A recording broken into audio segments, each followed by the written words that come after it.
दिखता रह गया जाम दो और दोनों ही दो आतिशा, आंखें नीची हुई तो हया बन गई, आंखें ऊंची हुई तो दुआ बन गई। माफ कीजिएगा, ये कैसे गुस्ताखी है आपकी? समीर घबराकर लड़की को खड़ा कर देता है। आपी कहाँ चली गई थी आप? रेशमा आपी मिल गई हैं, वो बुला रही हैं आपको। और सान्या अपनी आपी को लेकर चली जाती है। रेशमा की दोस्त यानी आयशा। तभी समीर के पीछे से आवाज आती है, hello, did you just call my name? Sameer पलट कर देखता है तो पीछे हॉट सी साड़ी पहने एक लड़की खड़ी थी। जी, आप कौन? आई एम आयशा, अभी तो मुझे पुकारा तुमने। समीर आयशा को ऊपर से नीचे तक देखता है। इतनी मेकअप भरी सफेदी, आंखें भी कशिश भरी नहीं लग रही हैं। नहीं दीदी, मैंने आपको नहीं बुलाया, वो तो मैं तो बस छींका। दीदी? मैं तुमको दीदी लगती हूँ? अरे आयशा, तुम यहाँ हो हटी, मैं तो तुमको कहाँ नहीं ढूंढ रहा था। इन बोरी अंकल को छोड़ो और मेरे साथ चलो। आयशा अली का अटेंशन पाकर बहुत खुश होती है और वो तो अली के साथ चली जाती है, मगर समीर झोंके की तरह यहाँ वहाँ भटकता हुआ उस बुरखे वाली को ढूंढने लगता है। आपी, आप फिर कमरा पकड़ ली हो, आपी आओ ना बाहर। और तभी दरवाजा खुलता है और सान्या की आपी अपना बुरखा हटाते हुए हिजाब से खुद बाहर निकलती है तो सान्या उसका ये अवतार देखते रह जाती है। हाँ आपी, आपका शरारा डीप बैक और कट स्लीव वाला कब और कैसे बना? सब कैंची का कमाल है मेरी लिटिल पपी। सान्या की आपी बला की खूबसूरत हसीना लग रही थी। वो बाहर महफिल में आती है तो लगता है जैसे मल्लिका हुस्न चल कर आ रही हो। उधर समीर तो अभी भी बुरखे वाली को ही ढूंढ रहा था कि तभी वही बुरखे वाली बिना बुरखे के ही समीर के बगल से निकलती है तो समीर की सांसें महक जाती हैं। खुशबू। रेशमा कलमा पढ़ने के लिए बैठी थी, मगर उसकी पक्की सहेली अभी भी उसके पास नहीं थी। सान्या, तेरी आपी है या मधुमक्खी? इतना क्यों उड़ती है वो? उसे पुकारो और कह दो कि उसने यहाँ मेरे करीब तशरीफ नहीं रखी तो उसकी तशरीफ रखने के काबिल मैं छोड़ूंगी नहीं। जी आपी।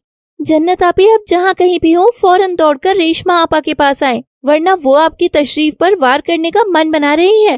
फिर न कहना मैंने आपका ख्याल नहीं रखा। और सान्या के अनाउंसमेंट सुनकर समीर के कान खड़े हो जाते हैं। अपी, ये तो वही लड़की है जो बुरखे वाली को बुलाकर ले गई थी, यानी वो जो भी थी अब सामने आ जाएगी। समीर भी आगे की ओर बढ़ रहा था कि तभी जन्नत तूफान की तरह दौड़ती आती है और लहर की तरह समीर से जा टकराती है। समीर उसे बाहों में थामे था और दोनों बिना किसी घड़ी के बीतने की परवाह किए एक दूसरे को बस देखते रह गए।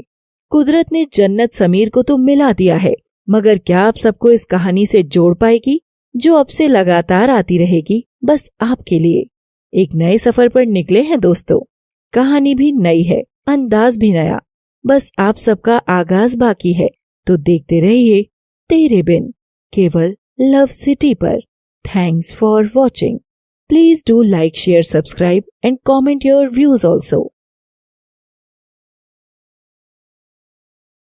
जन्नत समीर की बाहों में थी और दोनों की निगाहें एक दूजे की निगाहों में अलमस्त थी।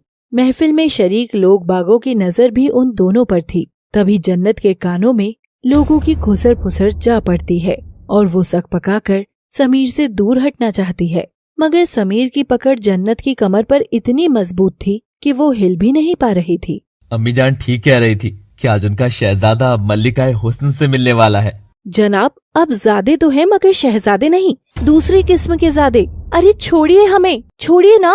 ओह माफ कीजिएगा, मैंने ध्यान नहीं दिया कि मैंने आपको इतनी कसकर पकड़ रखा है। आप ठीक तो है ना? जन्नत खड़ी होकर खुद को संभालती है। हमारा छोड़िए जनाब, आप खुद का ख्याल रखिए, हमें तो घायल आप लग रहे हैं। जन्नत आप ही आओ ना आगे, वरना रेशमा आपा अपना निगाह छोड़ देंगी। और जन्नत हड़बड़ाकर रेशमा की ओर जाती है कि तभी उसके पाँव की पायल वहीं छूट जाती है और समीर उसे उठा लेता है। क्या बात है, दरियाबाग का शहजादा फर्श पर बैठा है। जतिन मेरे भाई, जब अर्श से हूर उतरकर फर्श पर आ जाए तो हमको भी झुकना पड़ता है। तेरा इशारा कहीं उस स्टेज वाली लड़की की तरफ तो नहीं है?